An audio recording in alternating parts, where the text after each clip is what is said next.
मैं भागवत की कथा में आप सबको बोलता रहता हूं कि 24 अवतारों का तुम पूजन तो नहीं कर सकते।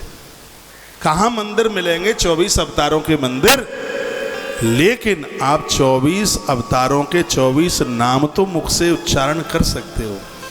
भगवान शिव उसके ऊपर महती कृपा कर देते हैं, जो भगवान नारायण के 24 अवतारों का नित्य नाम लेते हैं। 24 नाम अपनी स्तुति में, अपने पूजा पाठ में इनको जोड़ लीजिए। जो कि मैंने भागवत जी में बहुत बार आपको निवेदन किया है, ध्यान ना हो तो आज फिर बोले देता हूँ। 24 अवतार हुए भगवान के, और भगवान शंकर ने ही वरदान दिया था कि धरती पर तुम्हारे विविध अवतार होंगे। जो तुम्हारे अवतारों का उच्चारण करेगा या तुम्हारे अवतारों को पूजेगा, महादेव उनकी मौत नहीं बिगड़ने देगा, भगवान शंकर कहते हैं। मरते तो सब है, लेकिन मृत्यु भी एक उत्सव बन जाए। समय से पहले सूर्य अस्त हो जाए तो ठीक नहीं है। सूर्य तो तभी अच्छा लगता है जब वो टाइम पर अस्त होता है। बहुत लोग अपनी गलतियों के कारण समय से पहले अस्त हो गए होते हैं। भगवान कहते हैं कि मैं ऐसा होने नहीं दूंगा। वो जिम्मेवारी मेरी है। जो तुम्हारे 24 अवतारों के नाम लेंगे, जो तुम्हारे 24 अवतारों को, जो वहाँ तो इसमें तो विविध अवतार लिखा है, भागवत जी में 24 अवतार। शंकर जी के 112 अवतार हुए, नारायण के 24 अवतार हुए। पहला अवतार हुआ सनक सनंदन सनातन सनत कुमार। ज़्यादा व्याख्या नहीं करूँगा क्योंकि भागवत की कथा नहीं सुना रहा हूँ, कथा तो शिव पुराण की सुना रहा हूँ। लगे तो सही है कथा शिव पुराण की हो रही है, बैनर पर लिखा है शिव पुराण और सुना रहे हैं कुछ और, तो वो तो ठीक नहीं है ना। शिव पुराण की कथा, ये बताइए आप कथा सुन रहे हैं, तीसरा दिन है, लग रहा है कि कथा शिव पुराण की ही हो रही है, हैं? जिस देवता को केंद्र में लेकर के बैठे हैं तो औरा उसी का होना चाहिए। शिव की कथा चल रही है। पहला अवतार सनक सनंदन सनातन सनत कुमार, दूसरा अवतार वराह, तीसरा नारद, चौथा यज्ञ भगवान, पांचमो कपिलो नामः, कपिल भगवान पांचवा, छठवां नर नारायण, सातवां दत्तात्रेय, आठवां ऋषभदेव, नौवां पृथुदेव, दसवां मत्स्य, 11वां कच्छप, अगला धन्वंतरी, फिर मोहिनी, नरसिंह, वामन, परशुराम, राम, बलराम, भगवान कृष्ण, हरि, हंस, और अगला अवतार भगवान का है हग्रीव, हग्रीव भगवान, और कल्की नारायण।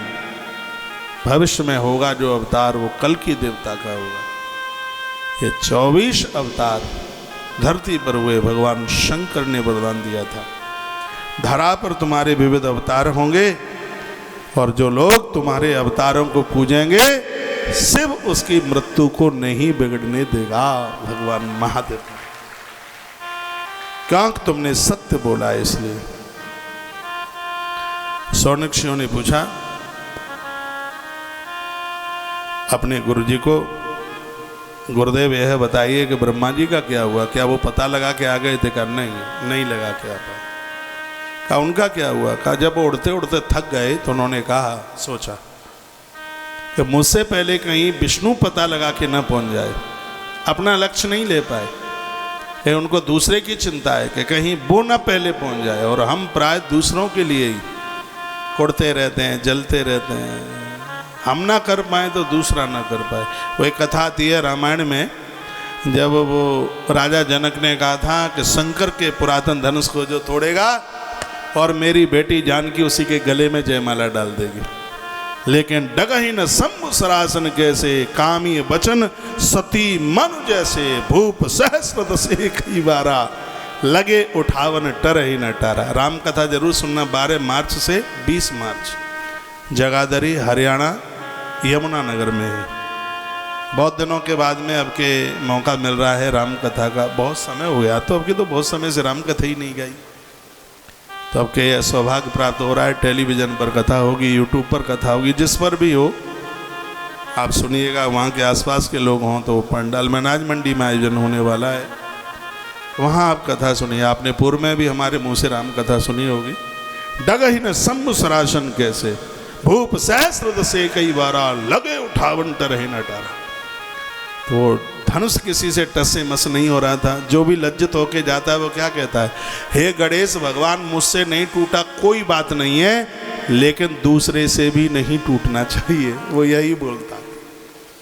और यही समाज की स्थिति है। अपनी दुकान न चले तब इतनी तकलीफ नहीं होती जितनी तकलीफ बगल वाले की चलती है तब होती है। अपना बेटा कुंवारा है, संबंध वाले नहीं आ रहे हैं तो इतनी दिक्कत नहीं है जितनी कि बगल में बैंड बजता है तब जितनी परेशानी है। आदमी अपने दुख से कम दुखी है, दूसरों के सुख से ज़्यादा परेशान है कि उनको ऐसा क्यों हो रहा है, उन्हें नहीं होना चाहिए था। अब ब्रह्मा जी को लक्ष्य नहीं मिला, इससे वो दुखी नहीं है, वो परेशान इससे हैं कि मैंने भूल कर दी, मैं ऊपर की बजाय नीचे चला गया होता तो जल्दी पता लगा के महादेव के पास आ जाता।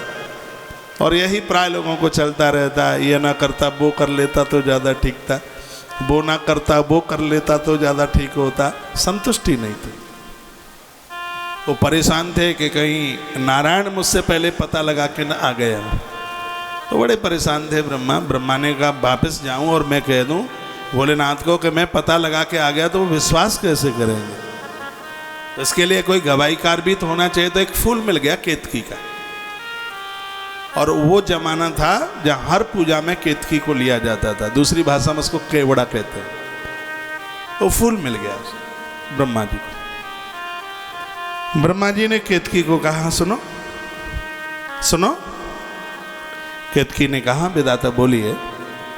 सुनो, हम तुम्हें महादेव के पास लेके जाएंगे, तो उन्हें यह कह देना कि हम ऊपर के पिंड के ऊपर ही हम थे, ब्रह्मा जी हमें वहीं से उतार के लेके आए।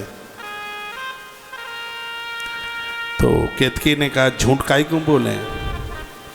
कहा कोई झूठ मूठ नहीं है, हम देवताओं के प्रति आपके प्रति और ज़्यादा श्रद्धा बढ़वा देंगे। ब्रह्मा तो सब लेखा जोखा करने वाले, ग्रंथ लिखने वाले विधाता ब्रह्मा कहने लगे तेरी महिमा और ज़्यादा लिखवा देंगे। तो केतकी फूल को लोभ आ गया, प्रलोभन आ गया सम्मान के लिए। जिन्हें ज़्यादा सम्मान की भूख होती है ना, उनके लिए ऐसा ही होता है। और फूल राजी हो गया। और केतकी पुष्प ने कहा कि बिल्कुल ठीक है, हम गवाही दे देंगे कि तुम पता लगा के आए, ऊपर से ही आए। सो केतकी फूल को लेकर के विधाता ब्रह्मा आए, पधारे शिव के सामने। भगवान शंकर ने देखा, कहा ब्रह्मा जी से, लेकिन वो नारायण खड़े थे ना, देह में खून ही नहीं रहा। उनको तो लगा कि पता लगा के मुझसे पहले आ गया। तो ब्रह्मा जी को पूछा क्यों तुम पता लगा के आ गए। तो ब्रह्मा जी ने कहा स्वामिन प्रसीदाद्यमा विभूते मन्ने वरम वरद में सरसा प्रमोक्षम। अब दे दो हमें वरदान, हम पता लगा के आए।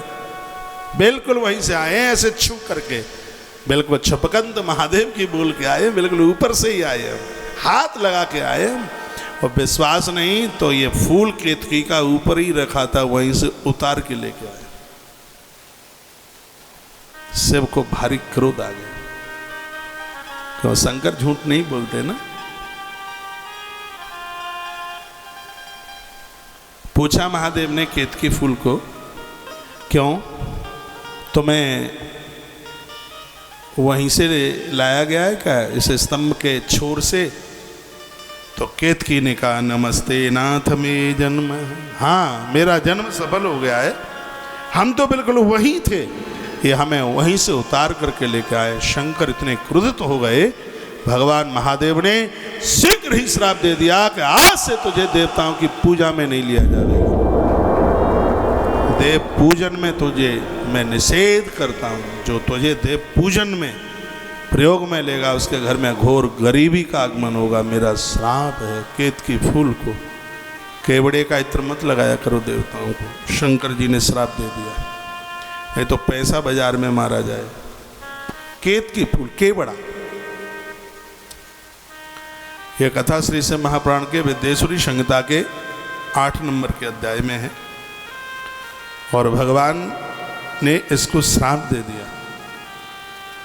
फूल ने बड़ा रुदन किया और तत्पश्चात शांति नहीं मिली अभी भी। शीघ्र ही विधाता ब्रह्मा को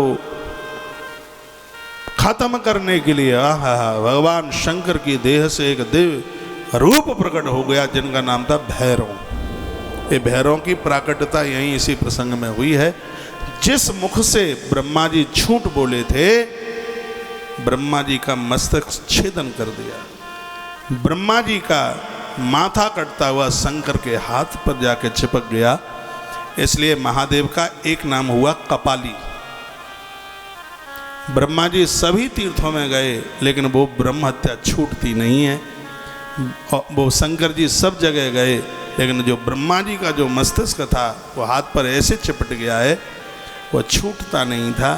जब भोलेनाथ काशी में चल कर के आए तो कायक काशी में ये हाथ पर जो कपाल ब्रह्मा जी का लगा हुआ था वो धड़ाम से नीचे गिरा, और जहाँ पर ये कपाल गिरा है आज उस स्थान को कपालक क्षेत्र के नाम से जाना जाता है। काशी में जगह उसको कपालक क्षेत्र, कपाल क्षेत्र के नाम से उसे जाना जाता है। ब्रह्मा जी के एक मस्तिष्क का छेदन। भगवान शंकर ने डांट करके कहा ब्रह्मा जी को, श्राप है तुम्हारे लिए मेरा, तुम झूठ बोले। धरती पर कहीं भी तुम्हारी पूजा नहीं होगी, धरती पर कहीं तुम्हारा मंदिर नहीं होगा, ये मैं तुम्हें श्राप देता हूं, क्योंकि तुमने असत्य भाषण किया है, तुम झूठ बोले। सत्य के समान धर्म नहीं है।